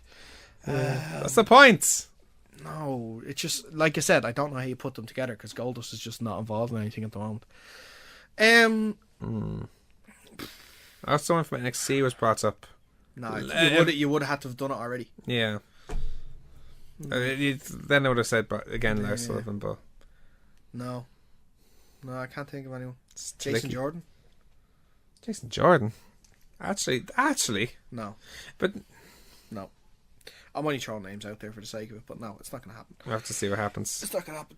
Shane's mystery partner. They have a match. They win the tag team titles. Then they go and have a match with Kevin Owens and Sami Zayn. Oh, my head hurts. Let's move on to Smackdown. On to the Rock Show, to the premiere show, Smackdown. It started with AJ coming out, obviously very happy about his victory. saying that his journey in WWE has been almost unbelievable, and now he's champion heading into WrestleMania, and has compared his path to Nakamura being very similar, but respects Nakamura, and says that he's just a regular man who steps in the ring where he becomes phenomenal. Enter Nakamura, who says that he respects Styles, and at WrestleMania dreams do come true, and his dream is to need to face and become champion. Yeah. Solid promo, as you expect. Yep. I have to say one thing about Styles, though. His promos have improved so much. I think. Yeah, he's really he's really blossomed, taking on the face promos really well. Absolutely. Like, he's become really good at it now. Like, so, like, because I think we've always said the face promos are harder to do than the heels. Yeah. And he's getting so good at it now. Like, he has great crowd control. He's doing so well with it now. So, Rusev came out then and took on AJ Styles. AJ Styles. So Rusev hit a pop-up knee strike and a kick to the head. This is actually a very good match. This match. AJ misses the kick and hits the Pele kick. Styles looks for the clash, but Rusev counters. Styles locks in the calf crusher, locks it in, but English makes the save by DQ. Nakamura sort of delayed his save a wee bit, but nevertheless came in and helped out, and they both stood tall afterwards. Styles said afterwards that he didn't need his help, but Nakamura said that he'll have his back until WrestleMania, and then he can beat them with the need to face. So, it seems like a respectful rivalry almost. Seems as though, yeah. I'd say that's either 2 weeks, like, you know, either the go-home show or the show just before it, they'll finally go after each other. Indeed. Now, the Bludgeon Brothers took on Big E and Jimmy Uso, a very unusual tag team. But both Big E and Jimmy talked backstage about how, you know, Kofi, Woods, and Jay are all out from injury from the Bludgeon Brothers attacks at Fastlane, and they will tangle. And they said that they'll tangle again, but until then they're going to deal with business. But Bludgeon Brothers were far too strong. Jimmy though hits by the hit rights and followed with a whisper in the wind, but Harper killed him with a big boot. Big E was taken to the floor and a killer bomb finished on Jimmy. I like this feud. It's heating up nicely. Yep, it's putting the Bludgeon Brothers nicely into the title picture and making it an excuse to add them into a match. Now there could be a lot of people who'd say that they're booking Bludgeon Brothers too strong against Big E and Jimmy. That's who they are. This is their character. Yeah, but bear in mind, like, it'd be one thing if they dominate the Usos, or one thing if they dominate the New Day. Then I'd question it. But because it's the Big E and Jimmy, who are not a tag team, never were. They have always been opponents. Yeah, that makes more sense. I have no problem with this because this is who they are making. These are the guys that they're trying to make you. How am I? I'm saying this all wrong. I can't speak English right now. This is their gimmick. This is the guys that the WWE wants you to think that they are. Right. These are all destroying guys that can just kill anyone that comes in their way. Yeah. And like, if that's too strong, well, sorry. Like, that's their gimmick. That's who they are. Makes sense. You know. Backstage, both Sami Zayn and Kevin Owens ranted about the circumstances from the night before. Sami said that Shane literally cost him the title, but then said it's all Kevin Owens' fault and that Shane is obsessed with Kevin. They made him guilty by association. Yeah, well, he paid everyone, but he paid the price and lost out in the title thing. It'll never happen again, not for anyone, and not even for Kevin. Kevin responded by ranting about Sami and Shane for ruining everything on Sunday, believing that he should be the rightful champion. Asuka then made her SmackDown debut with a bit of a promo with Charlotte. Yeah, they says this is Asuka for the first time ever on SmackDown, which was wrong. She was on SmackDown when Raw invaded SmackDown for Survivor Series. That's quite specific, isn't it? It's true though. It's she was true. on SmackDown. I'm with you, but yeah, fair enough. Basically, Charlotte said that she should be Asuka that she should be careful what she wishes for. But people have always wondered what would happen if they faced off, and they'll find out at Mania. Asuka hopes that Asuka would pick her after winning the Rumble, as she was very excited when Asuka's music hits, because she never faced anyone like her before, but Asuka has never faced anyone like her. They never fought in NXT. Never did. Charlotte was gone by the time Asuka came in. Asuka said that she chose Charlotte because she went to the challenge. she's a queen, but she's an empress. And Asuka concluded by saying that she bows down to no one and that no one is ready for Asuka. I did like the fact that they were both in their ring gear for it as well. Short and to the point, though, more than anything. Jinder Mahal took on Bobby Roode. Before this, though, Randy Orton talked about his accomplishments of winning the US title, becoming one of the few people to become a Grand Slam champion, and rightly so. I mean, it's great for him. Yeah. Bobby Roode came out saying that he wants a rematch and he'll take it at Mania, and then Mahal arrives congratulating Orton, but says that he feels that Orton has been here forever and just won the title, while Roode won it way quicker. Yeah. On goes with the match then. Roode looks for the DDT but fights off Mahal. He hits the blockbuster for 2. When Roode hits the spinebuster, Salal Singh distracts Roode, gets posted. Mahal then crouches him in the ropes and them up, and Colossus finishes. Orton quickly gets the RKO on Mahal. And so again, just builds up a triple threat match for Mania. Exactly. There's 2 triple threat matches for different titles. Is that the angle that they're going with now for the mid-card titles? Seems 2 like triple threats? I'm okay with that, to be honest with you. Yeah, but there are more people, especially on the SmackDown side, I'd add in. Namely Rusev. Yeah, in particular Rusev, I agree with you there. Naomi took on Carmella. Looks like Carmella continued her vicious streak on Naomi's hair. Yeah. Continued to yell a lot. On her weave. Yeah, yelled a lot. Yeah. Slapped a lot. Yeah. But Carmella then tripped up and stunned Naomi off the ropes and cradled her for the win. In a short match, best way to describe it. Yeah. Then Shane made a special announcement saying that again, talking about the issues he's had with Sami Zayn and Kevin Owens, before saying that he spoke to Daniel Bryan where he will return next week, but starting next week he'll be on a leave of absence while Bryan will be doing a hit alone, before announcing that Kevin Owens will face Sami Zayn at WrestleMania as he looked to leave. Kevin arrived, agreeing with his decision, and wished Shane all the best in his future endeavours, before Sami said that he should be glad he's leaving. Later on, they attack and literally beat the holy hell out of Shane. Haluva kicks, pop-up power bombs, chairs with tosses to the posts, before a power bomb on a stack of scaffolding.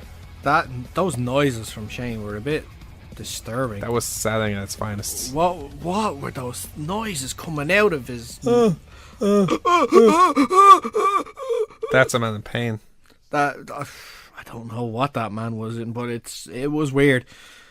It was definitely weird. Now, it's interesting what's going to happen moving forward for WrestleMania. Again, it puts it up in the air. We don't know what's going to happen. No. And I like it. I do like it. Is a triple threat the way? No.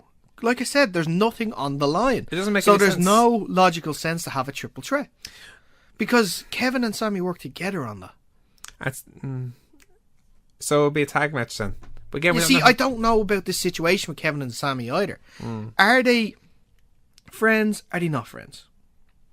It seems like are they working together? Are they not working together? It definitely seems like they're on the same page again, out of grievance against Shane. Yeah, the enemy of my enemy is my friend. Indeed. Yeah. Like, we may not get along, but we both hate this guy, so let's just go after him. Yeah. So, let's move on in that case anyway. 205 Live, which is now getting to the business end of their tournaments. Hypo 5 Live, what? Have you watched this yet? I haven't watched this week's yet, no. Have you watched? I have been following the tournament. It's getting so good. Yeah. Anyway, now we talked about, or you talked about the possibility of a cruiserweight tag division happening. Seems to be implications with this match. Hideo Itami and Akira Tozawa took on Lindsay Dorado and Graham Metalik. Yeah, very good action. It ended with Metalik followed with a super kick and a missile drop kick. He heads up top and Dorado fives to the floor. That was actually amazing how he just jumped over at such heights. Taking out Tozawa, but then Metalik missed a double stomp, tweaked his knee, and Itami picked up the win with a variation of the GTS. Yeah. But then after the match, Itami and Dorado had a bit of a row and had to be separated by all involved. So it seems like it could be a possible match. So it adds fuel to a possible match next week, which seems pretty cool. Yeah. Jack Gallagher had an enhancement match against a Murphy Myers. Yeah. Double M. He's obviously a Marvel fan. I love Jack Gallagher though. Like, he's almost like a Fifth Finlay like performance where he literally is very vicious in his striking. Like when he looks like Myers was battling back, he traps him under the ring skirt and literally. He played patty cake? Well, I imagine it's strikes, very hard strikes to the back. Okay. Before finishing him off with the headbutt for the win. And then, this is for me the match of the weekend. The whole weekend. Roderick Strong versus Cedric Alexander. Okay. This was fantastic. This is a worthy main event in any show. Or pay-per-view, in fact. Okay. Explain to me. Explain to a guy who hasn't seen this match yet. Here's that. Well, okay, so I'll just go through spots in the match. Like, you had Cedric going for the springboard, but Strong trips him up and takes a great corner bump by doing that. Like, some of the bumps that Alexander took are really impressive. Strong tries to cut off the back handspring kick with a drop kick. Actually, that was so impressive. You know how he has that detonator kick? Yeah. Cuts him off with a drop kick. I love interceptions like that. Yeah. Love stuff like that. Like, so many great moves. Like Cedric with Michinoku driver. Michinoku. Yeah, Michinoku driver, excuse me. So many times where it looked like it was going to be a wins. Like Cedric hit the lumbar check, Strong hit the ropes. When Strong got the end of Heartache, which is his finishing move, Cedric got the ropes. Yeah. But it was so many good. In the end, it was Strong who countered the lumbar check, cradled Cedric for 2, knee strike by Strong, but Cedric cradled him out of nowhere for the win. It was a great match. Like it's fantastic. Great urgency from both men. A sign of desperation, which shows they care. Yeah. And it was just... It's great storytelling that way. Oh, that fantastic. These guys want to go to WrestleMania so badly. And Strong expressed disappointment, and Alexander, when interviewed, got very emotional, especially to You Deserve a Chance. So an Alexander Gulak probably match we're looking at? Well, I'm not going to count out Mustafa Ali. I think Gulak deserves it more. I agree. I don't disagree with that. Yeah. But Mustafa Ali has had a good run as well. He I think is just as worthy. He's had a very good rivalry with Drew Gulak. Let's not forget their rivalry in 205 Live. They did, yeah. Very underappreciated rivalry in my view. So I'm okay with either match. Either way, I'm delighted Alexander's in the final because I think he's by far the most deserving cruiserweight of the entire roster. So he's definitely worthy of WrestleMania. I hope he wins the whole thing, but we'll see who he goes up against. Exactly. Now, the mixed match challenge this week, it was Lana and Rusev against Bobby Roode and Charlotte. But again, it was as it was, like a lot of back and forth between the two. In the end, though, it was it was Charlotte who attacked with chops. Rusev. It was actually a standoff between Rusev and Charlotte. Yeah. Where Charlotte was trying to chop Rusev and he could slapped it off, but then Roode sniped from behind. DDT. Over. Glorious DDT. DDT over. Yeah. So now that's getting to the business end as well. So next week is it's the semi-finals. Indeed. Now. So, and it's now last chance for anyone that's been knocked out. Indeed. So you have to vote via Twitter with the hashtag of the 2 names of the competitors that you want back. Indeed. So for example, if you want Lana and Rusev back, you just do hashtag Lana Rusev. And Lana and Rusev. And the winner of that will take on Charlotte and Bobby Roode. But next week is Miz and Asuka against Strowman and Bliss. Which is interesting because both sides have rivalries. Miz and Strowman haven't seen eye to eye. Obviously, Asuka and Bliss lately. Asuka and Bliss are facing each other twice in a week. Yeah. Out of those 3 teams, or certainly... Well, first of all, if there's one team you'd like to see come back, who would it be?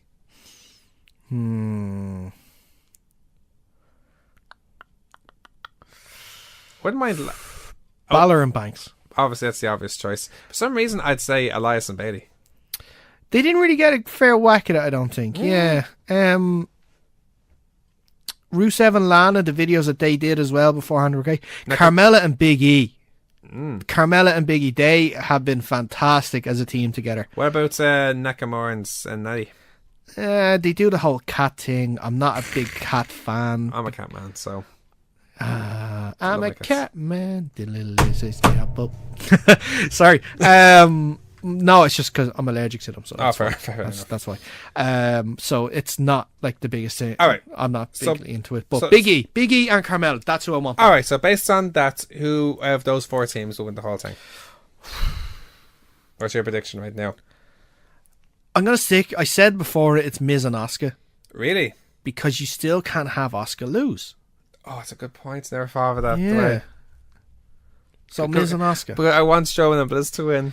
I know. Strowman and Bliss have had the best sort of by far the best chemistry, team. the best team throughout the whole thing. You gotta love them. Buddy Murphy must be watching this and hating it as well, too. And I guess Braun's girlfriend too. I think some indie wrestler or something like that. I don't know. I read that in passing before. Okay. But yeah, Rude and Charlotte have also been very good together. They have. They've been very glamorous with their matching robes. But yeah, I'd say I'm gonna go with Miz and Asuka at the moment. Okay. Just because of the fact that Asuka is there and she's undefeated. That makes sense with me. Yeah. Finally, we'll just talk about NXT very quickly. So the Dusty Classic now is well on the way. They had 2 matches this week. First of all, Sanity took on Moss and Sabatelli. It was Young who got the hot tag, ran wild, hit a slam and top rope elbow. Moss pushed him into the floor to make the save. Nikki Cross then took out Moss. Wolf in, double team neckbreaker, finished Sabatelli. They go through. Mm-hmm. Also, later on, the Street Profits took on Heavy Machinery in a much quicker match than expected because they double teamed Hawkins. Ford came in and was used as a battering ram on Hawkins, but then later on, a corner splash followed, and the compactor was cut off. Dawkins hit a DDT and Ford hit the frog splash for the win. So they advanced. I want to see Street Profits go far in this. Yeah, I think so. They're getting very. I did like the fact that they gave one of the guys from Heavy Machinery, I can't remember their names, some of their drink, and then he just started going crazy. He was feeling the drink, man. He was feeling that drink. Tommaso Ciampa then came out to another speechless promo where he was just jeered, and the whole crowd had the Johnny Wrestling sign up. Yeah, effective. Do you think it could be the case though, where this goes? And you probably know this more than me. That like he's so incensed by all this, he just I changed my minds. Come back and fight me. I already know. WWE let slip last week. What's happening? Don't say that. But no, it wasn't a NXT taping. It was they let slip on their website. Oh. It's a... Can I tell you? Okay, skip. Okay. Skip. Okay, skip 10 seconds from... So turn the mics off for this bit. Okay, guys, give us 5 seconds.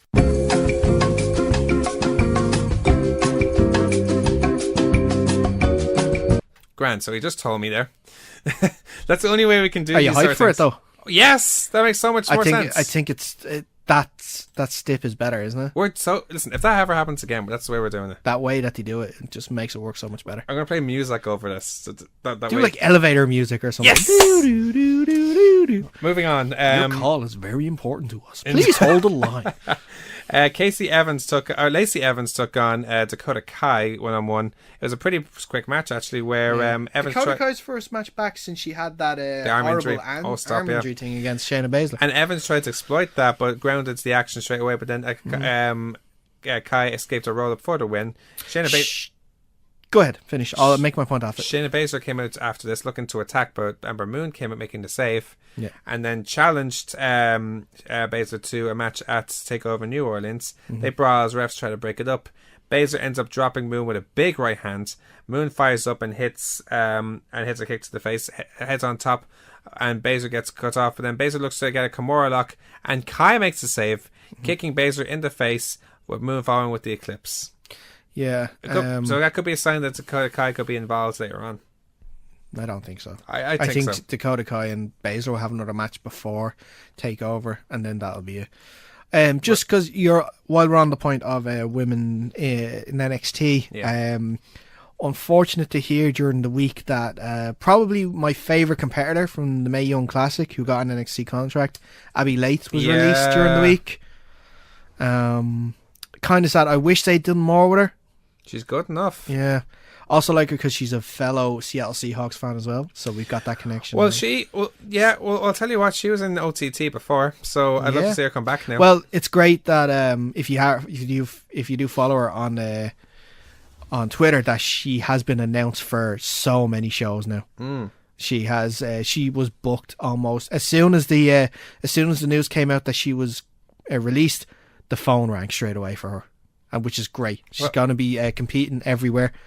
Defiant is only in 2 weeks. I think she still has the 90-day no compete Oh, clause. okay, fair enough. Yeah. Shame It's about it's a normal thing when WWE we know. release superstars. So Pete Dunne then took on Adam Cole for the WWE UK title. This is a great match. I love this type of match because what I love about NXT sometimes, you see all these great indie stars, they haven't even faced each other yet. And Adam Cole and Pete Dunne, I think, is one of them. Apron suplexes galore until Fish and O'Reilly, who are trying to distract Dunne all the time in this match. In the end, though, it was Cole hit the last shot for a good near fall, but Dunne does his version of Marty Skrull. Bitter end that was cut off then by Fish and O'Reilly before Roderick Strong came in to make the save and eventually cleaned house, and then Strong and Dunne showed their version of a sign of respect, you'll say. Yeah. Bobby Fish had his surgery last week as well. Yes. 6 to 9 months. Oh, no. Yeah. What's it, in his knee or something? Knee. I think it was a cruciate. Oh, that's bad news. Yeah. So Yeah. this... Turn the mic off again. I have to get the elevator music going.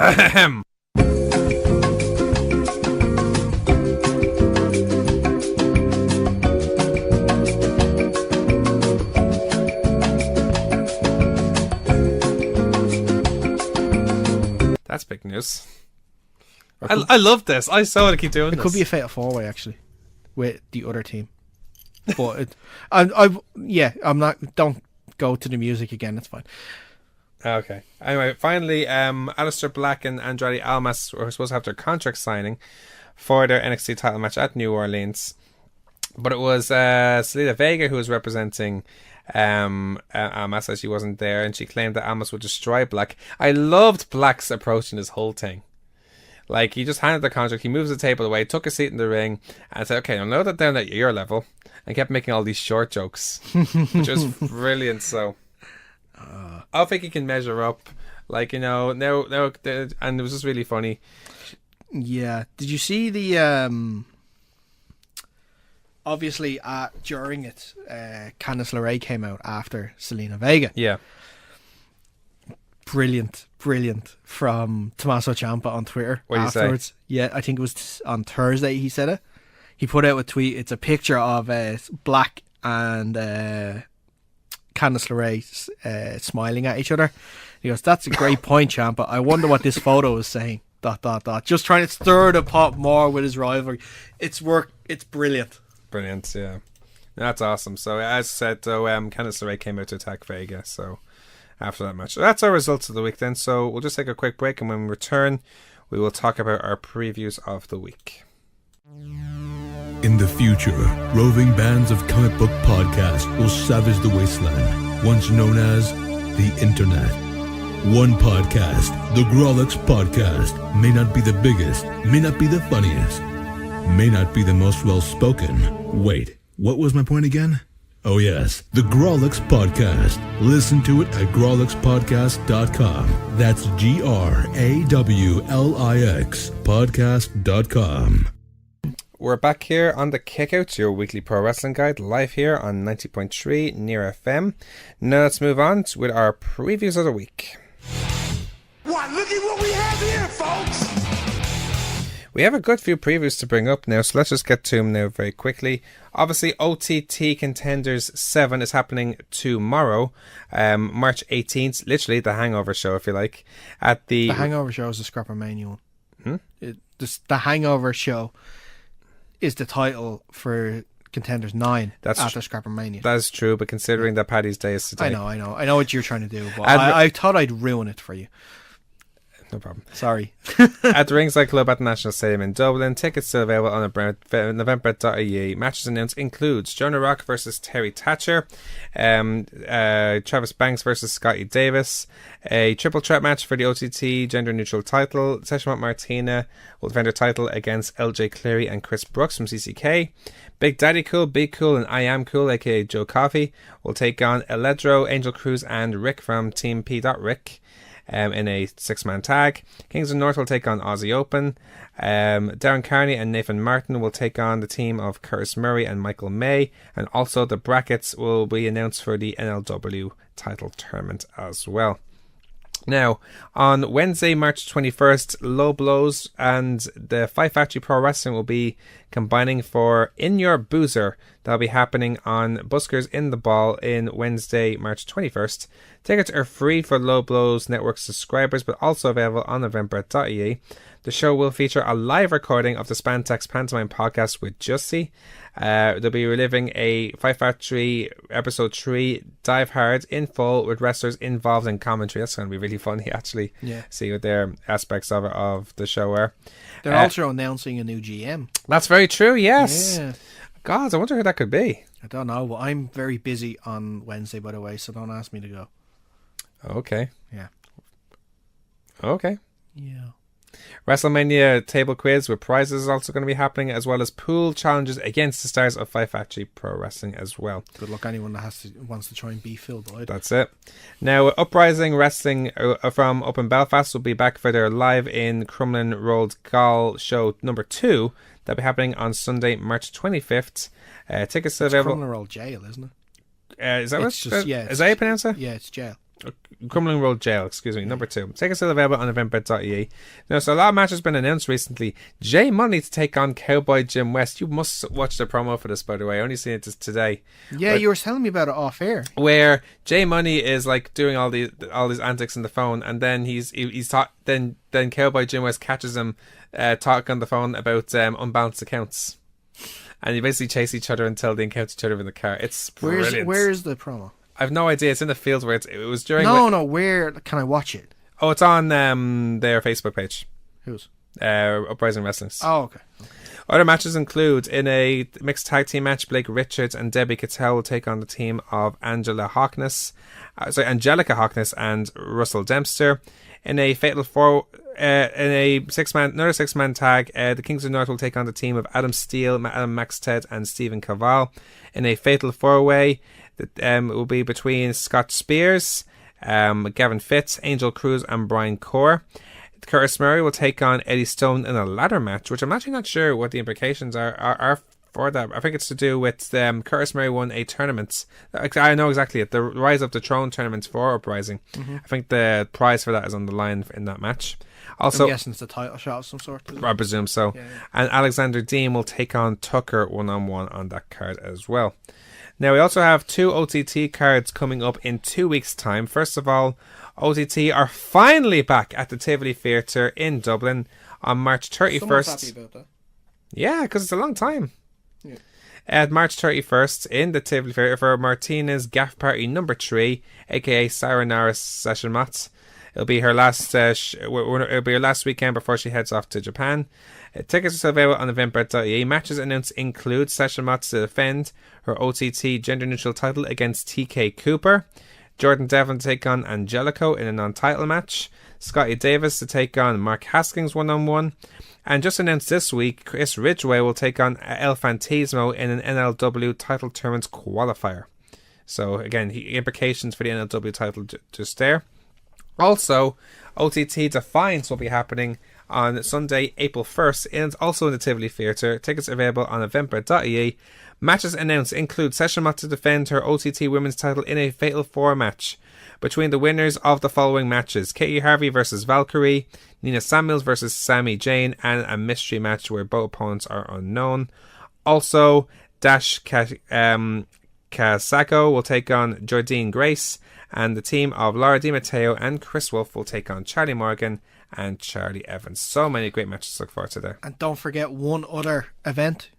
March 30th, Fight Factory are having episode 4 in the Sean Casey Centre in East Wall. Indeed. We only booked this on Good Friday because we thought people couldn't drink and wouldn't have anything else to do. Love that name. As far as I'm aware, no matches have been announced just yet, but tickets are available at eventbrite.ie. A very reasonable €10. I have my ticket. I can't wait to go. Awesome.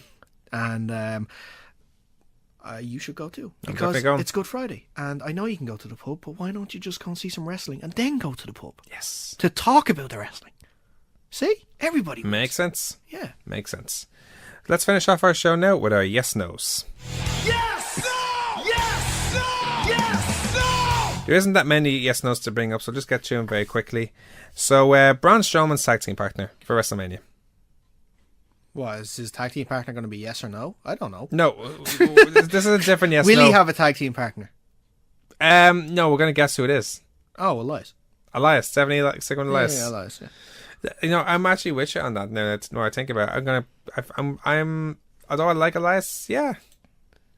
Elias. I'm going to stick with Lars Sullivan for now, though. I like the idea. All right. Okay.